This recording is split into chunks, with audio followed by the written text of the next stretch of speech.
Hello, hello, hello. Good morning and welcome back to my YouTube channel.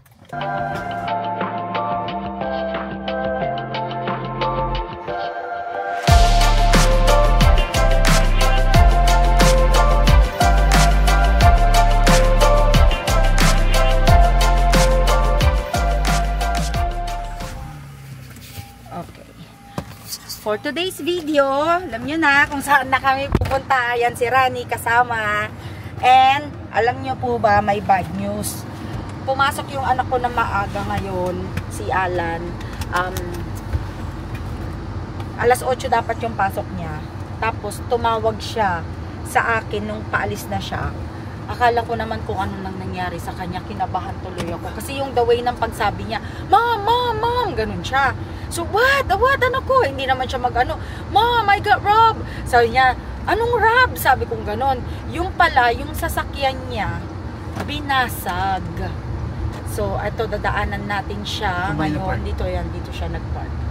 Ang daming mga kotse rito, mga nilabasan. Yun ang napagtripan nila. Kasi nga, mas madali sigurong manakaw yung sasakyan niya. Yan, ito siya, oh, yung sasakyan niya yan, di ba?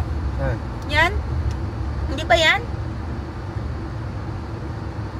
Hindi ba ito yung sasakyan niya? Yeah. O, asan yung salamin? Nabasag. Sa kabila ata. Okay, wait, tingnan natin yung sasakyan niya, ha?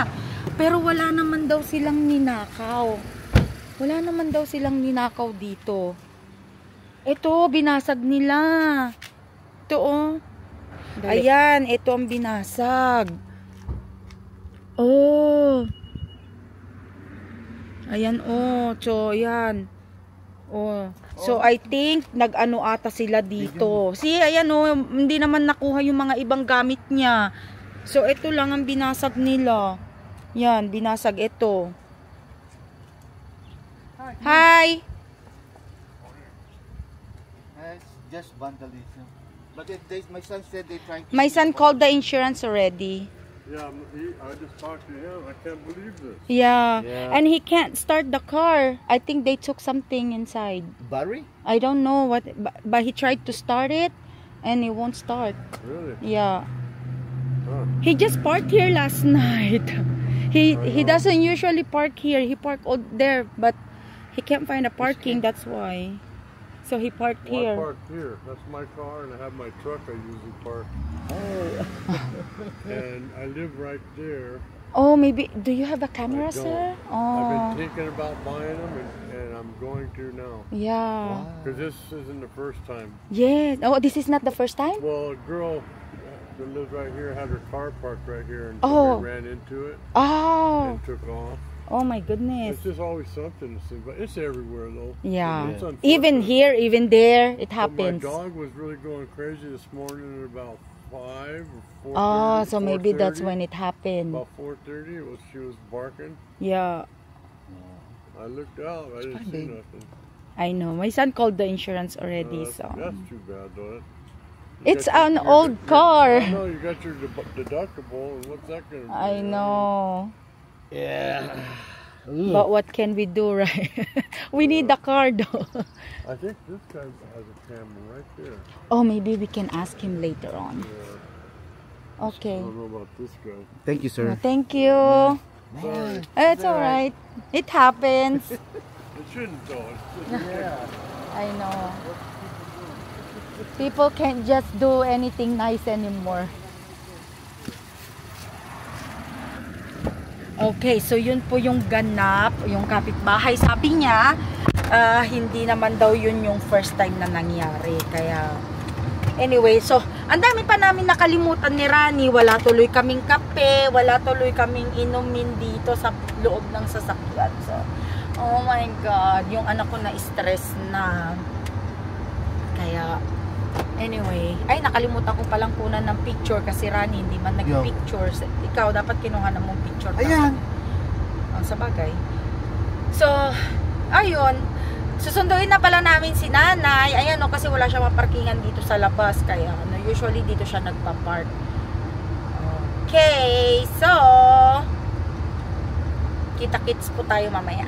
Hello po. So, quick update na itawag na ni Dad sa insurance itong kotse. And pipick upin na. Ayan po. Ayan, pipick upin na siya. And so na-notice pala namin ng asawa ko, ni Rani. Trinay yata nilang nakawin dahil bukas yung hood doon, no? Bukas. Yeah, please. Sabihin mo na sa kanya, babe, nandyan yung susi. Bigay mo lang yung susi, wag lahat. Baka mailagay mo pa yung susi ng bahay. So ito siya, kukunin na po nila.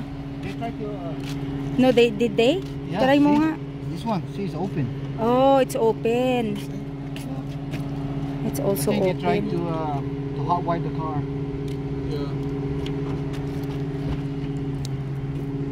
Ay, kunin mo yung mga laman. Yun o, mga sulat niya. Kunin mo. Can we just pick up on? Oh, yeah, right there. Oh, okay. Oh my goodness. Ooh. Oh, we can. Yeah.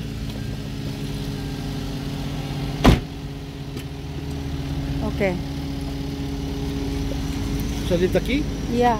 No, yung susi ng bahay kinuha mo? Yeah, I did. So, ito po yung mga salamin. Ayan na siya. So, running pala eh.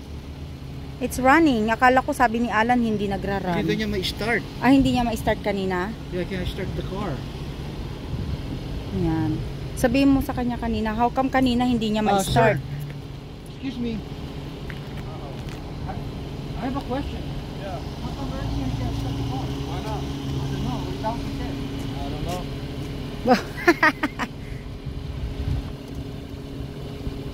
So, ito na yung kotse. Kukunin na. Di, ito sa kanya yung susi? Ayan. Paano ba ito kuhanan ng picture? Ayan. Ayan. Kinukuhanan Ayan ko na, lang oh. po ng picture. Oh, wag mo ano. So, ayan. Okay. Ay, nakakalungkot kasi bakit kasi may nangyayaring ganito. Sara mo, babe. Bakit kailangan nilang gawin to, 'di ba? Kumbaga parang wala na ba tamang magawang maganda yung mga tao. Ayan siya. So babay na muna kami diyan sa kotse na 'yan. Hindi namin alam kung hanggang kailan ipifix 'yan kaya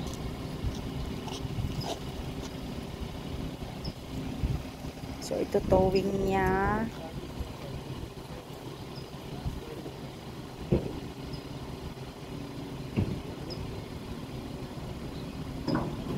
Aayusin nila. So yan ang kainaman kapag may insurance ka. May kausap din kasi siya.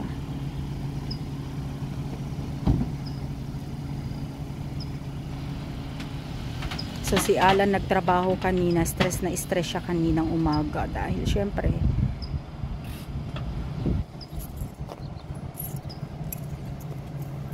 okay. Kaya yun na yung sasakyan, kinuha ko tong mga gamit niya. Ayan Bio, tingnan mo. Oh.